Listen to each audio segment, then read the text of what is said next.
Les origines du suspect impliqué dans les attaques au couteau dans le métro parisien ont été établies par les autorités. L'homme arrêté après avoir agressé 3 femmes sans motif apparent et de nationalité malienne et se trouvait en situation irrégulière sur le territoire. Il était déjà connu des services de police et de justice et faisait l'objet d'une obligation de quitter le territoire français, toujours en cours au moment des faits. Les attaques se sont déroulées sur la ligne 3 du métro, sur une courte période comprise entre 16h15 et 16h. Le suspect aurait frappé successivement dans plusieurs stations, notamment République, Ars et Métiers et Opéra, avant de quitter les lieux à bord d'un autre train. Les 3 victimes, blessées, ont été rapidement secourues et prises en charge par les services d'urgence. Leur état n'a pas nécessité de pronostic vital engagé selon les premières informations. Une importante mobilisation policière a été déclenchée immédiatement après les faits. Grâce aux images de vidéosurveillance et au travail coordonné des équipes de sécurité du réseau de transport et des enquêteurs, le suspect a pu être identifié puis localisé. Il a été interpellé quelques heures plus tard à son domicile, puis placé en garde à vue pour tentative d'homicide volontaire.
27 décembre 2025, les agriculteurs de la CR32 étaient réunis cette nuit à Auch pour déverser plusieurs bennes au niveau de la préfecture du Gers.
Ayez des doutes, on n'est pas de la police.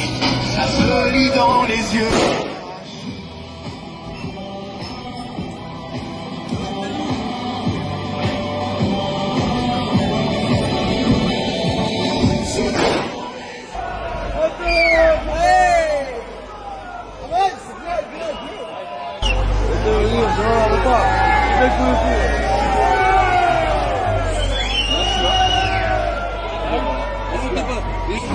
Attention كاين قانون جديد للناس اللي يسوقوا هنا في فرنسا وسورتو للناس اللي يديروا les excès de vitesse. كامل les excès de vitesse à partir du 29 décembre 2025 هنا في فرنسا رايحين يعودوا يتعاقبوا ب 3 mois de prison حبس تاع 3 شهور. رايحين يعودوا يعدوهم un délit ماشي une simple contravention.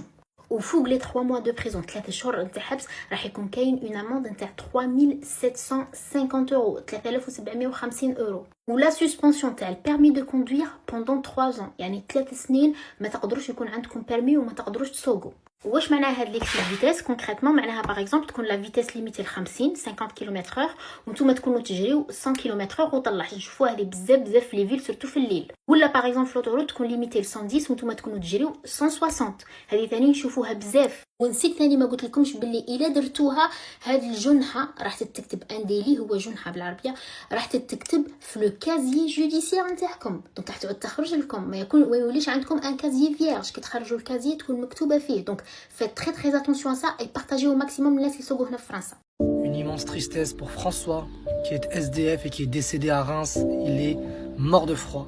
Il a dormi dehors et il est mort. Ce François, on ne le reverra plus jamais. Cependant, il y a un vrai problème dans notre système d'attribution de logement en France. Les commissions d'attribution, il faut absolument en parler. Ceux qui participent à ces commissions savent de quoi je parle et savent combien de gens payent pour avoir des logements sociaux. Et c'est ce qui fait cette longue attente pour les autres gens. Il faut régler ce problème. On ne peut pas rester comme ça. Il y a des logements vacants et il faut les distribuer.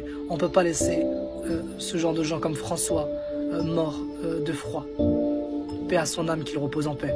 Macron aurait fait arrêter ce matin les prêtres qui ont organisé les messes de Noël avec les agriculteurs sur la route. Il estime que ces prêtres ont porté atteinte à sa personnalité. Selon des informations qui circulent actuellement sur les réseaux sociaux, cette décision présumée aurait suscité une vive émotion et de nombreuses interrogations. Pour beaucoup, l'implication de figures religieuses dans un contexte de tension sociale est perçue comme un geste symbolique fort, ce qui rend cette affaire particulièrement sensible. D'après ce qui se dit, ces messes auraient été organisées dans un esprit de soutien moral et de solidarité envers les agriculteurs mobilisés. L'idée qu'une telle initiative puisse entraîner des poursuites alimente un débat profond sur les limites entre liberté d'expression, engagement citoyen et respect des institutions. Sur Internet, les réactions sont contrastées. Certains dénoncent une atteinte aux libertés fondamentales et appellent à l'apaisement. D'autres estiment qu'en période de tension, toute action publique doit rester strictement encadrée pour éviter les débordements. En l'absence de communication officielle détaillée, les interrogations persistent et la polémique continue de grandir. Beaucoup réclament de la clarté, du dialogue et des explications afin d'éviter que la situation ne s'envenime davantage. Une chose est sûre, ce sujet touche à des valeurs sensibles et provoque un débat intense au sein de l'opinion. Et toi, penses-tu que ces initiatives doivent être protégées